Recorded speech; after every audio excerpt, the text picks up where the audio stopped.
What's good, Spirit Squad? Today we'll be talking about Azorius Legends. Our battle will be legendary! So yes, I said Azorius Legends, and that's going to be a slightly new archetype to the Pioneer format. Here, the newest enchantment from Dominaria United, Combat Research, allows us to enact a plan similar to that of Curious Obsession-based Spirits decks in Pioneer. We even get to play an actual Curious Obsession too. All of this is going to be available to us thanks to the newly printed card, Combat Research. For anybody who has not read it, Combat Research is a 1 blue mana aura from Dominaria United. It says, whenever enchanted creature deals combat damage to a player, draw a card. And that's going to be similar to Curious Obsession, a card that we've already been playing in decks like Mono Blue Spirits for years. However, we also have an additional paragraph here. As long as enchanted creature is legendary, it gets +1/+1 and has Ward 1. So that's going to be super amazing for a deck that already wants to enact a plan similar to Mono Blue Spirits, where you're already using cards like Slip Out the Back, Spell Pierce, Lofty Denial, Geistlight Snare to protect your spirits from opposing removal. When your draw a card engine also has Ward 1 attached to it, this package only gets better and better as you go along. We're hoping to take really good advantage of that in this deck. Okay, so the plan for Azorius Legends is going to be comprised of 3 parts, just like Mono Blue Spirits. First, we're going to be playing legendary creatures, and these are going to have a bunch of different synergies within the list, which we'll go over later. The second part is going to be drawing extra cards. We'll be using cards like the new Combat Research and copies of Curious Obsession to do just that. We'll be able to stay ahead of our opponents just like we've been doing in Mono Blue Spirits for years. The third part of the plan is going to be countering your opponent's spells. The less magic they can play, the more magic you can play, and that's exactly the plan we want to be on. So now we can finally get to seeing which creatures we'll actually be playing, and as we see here, most of the creatures that we're going to be playing are in fact, audience, say it with me, legendary! With the exception of Mausoleum Wanderer. Mausoleum Wanderer, as we've already seen in Mono Blue Spirits, is just a good creature that you can play for 1 mana, and then on turn 2, you can enchant Mausoleum Wanderer with a draw effect and protect it by just playing a second land. So Mausoleum Wanderer is still going to be able to earn its spot here and kind of, earn its keep. But everything else is going to be legendary. So we have Hope of Girapur, Giada, Font of Hope, Tomic, Distinguished Advocist, Denik, Pious Apprentice, Linvala, Shield of Seagate, and Catilda, Dawnheart Martyr. We also have quite a few cards, not just Combat Research, that give you additional synergies with legendary creatures. Let's go ahead and go over those too. We've got a few pieces of synergy that go along with legendary creatures.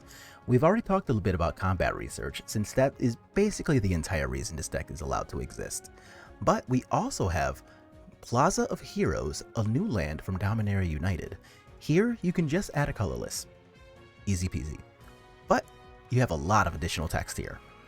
You can also just tap to add 1 mana of any color. You spend this mana only to cast a legendary spell, and that's going to be basically all of your creatures, so that's easy. The next one is going to be tap to add a mana of any color among legendary permanents you control. Since almost all of your creatures are legendary, this immediately taps for either a white or a blue, or if you have a creature that is both blue and white, like Linvala or Denik, you immediately have a Tundra. This card is going to be very good. And the last part is why I'm so excited to play all 4 copies of this card in the main. For 3 mana and tap this, you exile Plaza of Heroes. Target legendary creature gains hexproof and indestructible until end of turn. So previously, we were stuck playing cards like, say, Selfless Spirit in blue-white spirits, so that you have some play around cards like Supreme Verdict. Here, you don't have to play additional cards to get the same type of benefit. You can just make your land drops and be happy enough. I expect this card to be ridiculously powerful in Commander, and we get a little bit of splash effect in Pioneer because of it. The last card here that we're going to have is going to be a copy of Mox Amber. I'm only starting with 1, but playing a second one I don't even think would be so bad. You can just tap it to add 1 mana of any color among legendary creatures and planeswalkers you control, and since almost all of your creatures are legendary, it's very easy to turn your turn 2 into maybe a third piece of mana on the spot. The reason I'm not playing more Mox Ambers in this deck is because we do know that the early part of our game is not necessarily focusing on blue creatures, which is where you would really want Mox Amber to be awesome, right? You have Mausoleum Wanderer, which is not a legend, so it does not contribute to Mox Amber. But you also have Hope of Girapur, which while that one is a legend, it happens to be colorless, so there is no way to add a color for Mox Amber from Hope of Girapur. So I'm only going to be playing a 1 of Mox Amber because I expect it to accidentally be good sometimes, but playing more than one is probably a liability with the way this deck is set up. Since we know that, we're not going to try to force more Mox Ambers. At least not until more cheap legendary blue cards are printed. Okay, so now that we know the objective of the deck, and we know about some of the smaller synergies, let's go ahead and actually talk about each of the cards in here. For our creatures, we've got 22 of them, which is going to be somewhat similar to what Mono Blue Spirits is already doing. Here, we've got 4 copies each of Hope of Girapur and Mausoleum Wanderer, and these are going to be flying 1-drops that can really carry a combat research or a curious obsession pretty well. On top of that, each of these creatures also helps to protect against a specific subset of spells. If you're playing against a removal heavy deck like say Rakdos Midrange, that's where Mausoleum Wanderer is going to shine, because you can just go ahead and sacrifice it, and your opponent's Stomp from Bone Crusher Giant, for example, is going to be pretty hard to resolve. Hope of Girapur does some other stuff. If you're playing against, say, an Is It Phoenix player and you're worried about them doing things like treasure cruising, temporal trespassing, simply casting 3 spells to reanimate an Arclight Phoenix out of the graveyard, that's going to stop all of those shenanigans from happening as soon as you hit them with the Hope of Girapur and can sacrifice it. It also helps a lot against cards like Supreme Verdict, since you just really do not want to deal with that kind of nonsense. Our 2-drop spot is also looking pretty robust. Here we've got Giada Font of Hope as a 4 of, and that's just because she's already going to be a really solid flyer at 2/2 Vigilance for 2. She also has a lot of accidental upside with Linvala, Shield of Seagate, since we're playing 3 copies of those in the main as well. We've got 3 copies of Dennek Pious Apprentice, and Dennek actually has a lot of jobs right now.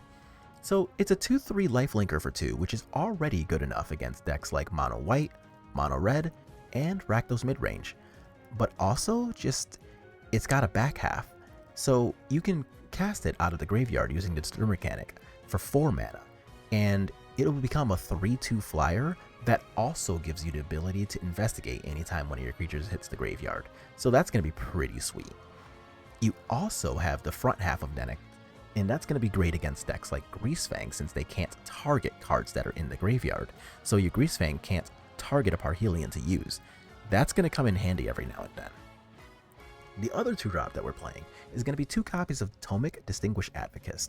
Now, a 2/3 flyer for 2 is already good enough when you're playing cards like Combat Research, but the real big upside to Tomic against certain decks is the actual text where your opponent can't target lands on the table or in the graveyard, and this essentially shuts down the entire Lotus Field combo deck by just existing. They can't cast Hidden Strings, they can't cycle with Vizier of Tumbling Sands, they can't untap lands with Pour Over the Pages, none of that. They can't even copy with Thespian Stage, so if you land Atomic on a table against that deck, it's basically a handshake. Also, it's got a lot of accidental upside against Mono Green Devotion decks, since they can't cast Wolf Willowhaven. They can't even be funny and cast Wolf Willowhaven on your lands if they wanted to. Not that they would ever want to.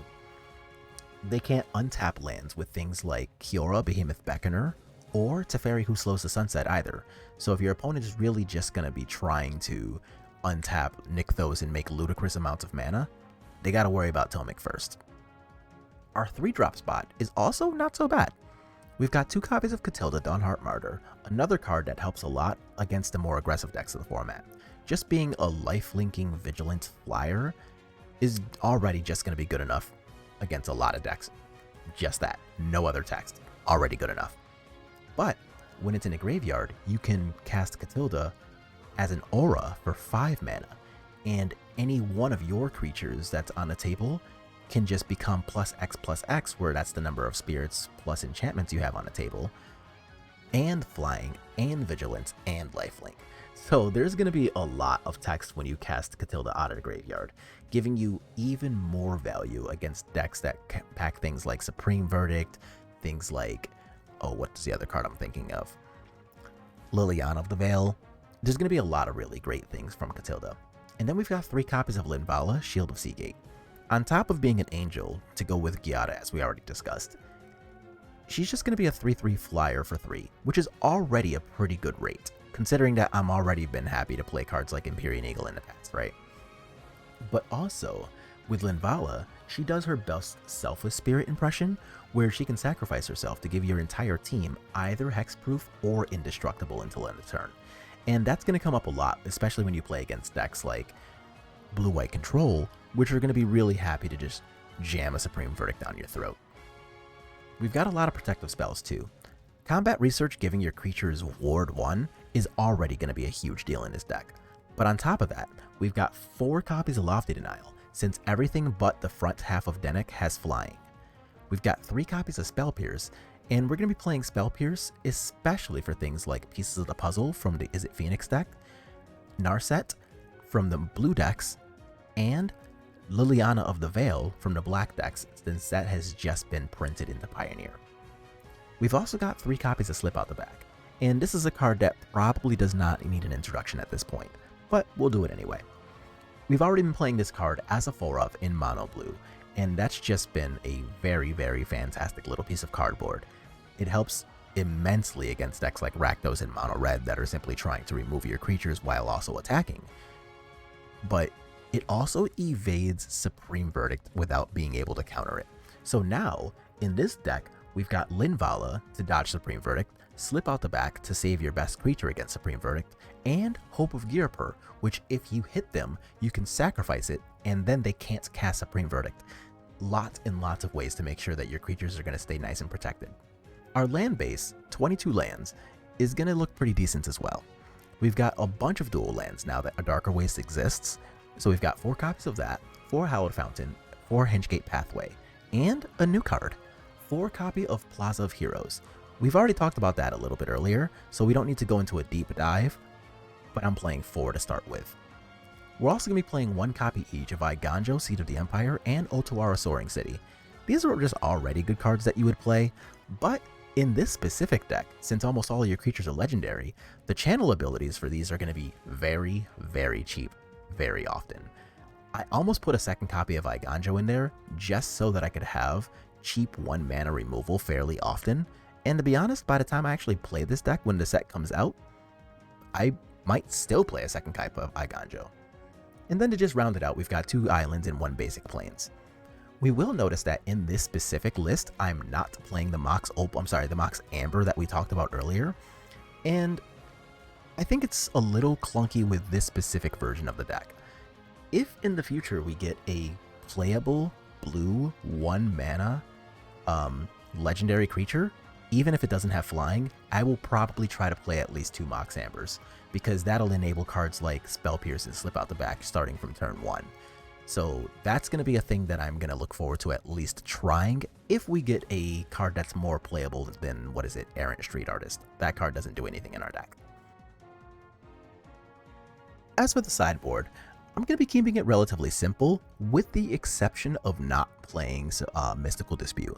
The reason for that is because I expect there to be a lot of updated black decks and red decks and white decks, but not necessarily blue decks, because the way that new formats usually work is that a lot of people skew towards aggro because they don't necessarily know what they should be controlling with a control deck while the format is still new. So there should be less control than normal in this metagame for the first couple of weeks. To that end, we're going to be playing 4 copies of Portable Hole so that we can go ahead and just take care of things from, like, say, Heroic, Mono White, Mono Red. You can get rid of the Mana Dorks from Mono Green Devotion if you want to. Portable Hole, I believe, has a lot of jobs right now.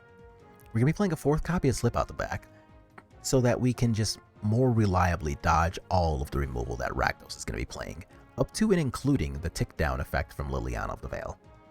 3 copy Disdainful Stroke will also help a lot against Mono Green, and I expect some people to still be trying to play control, so Disdainful Stroke will help against those people as well. Unlicensed Hearse, I think, has a lot of jobs right now.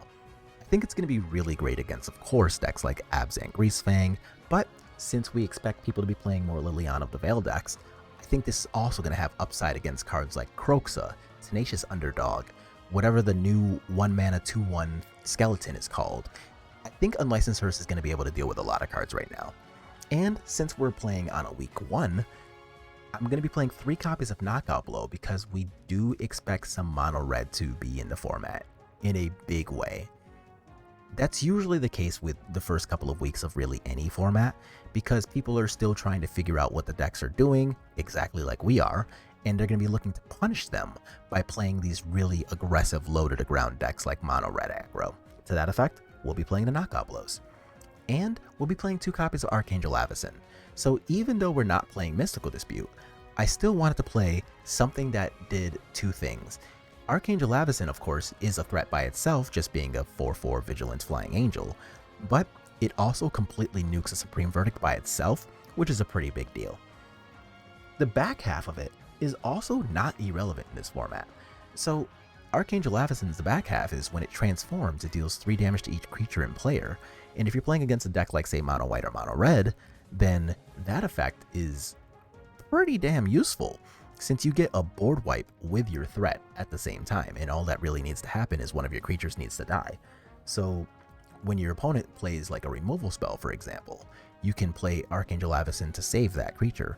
But if you want to sacrifice something, like say a Linvala, a Mausoleum Wanderer, or if you're playing it during your turn, a Hope of Ghirapur that you can sacrifice, Archangel Avacyn can just go ahead and trigger, and then potentially board wipe everything your opponent's doing. So I think there's a lot of upside to that card right now. So that's going to be our deck list for the week. We're going to be playing Azorius Legends. Let me know if you like this deck. Is there something that we should be doing? Is there a legend that I forgot about? Either way, let me know what's up. Also, what are you going to be playing when Dominaria United comes out?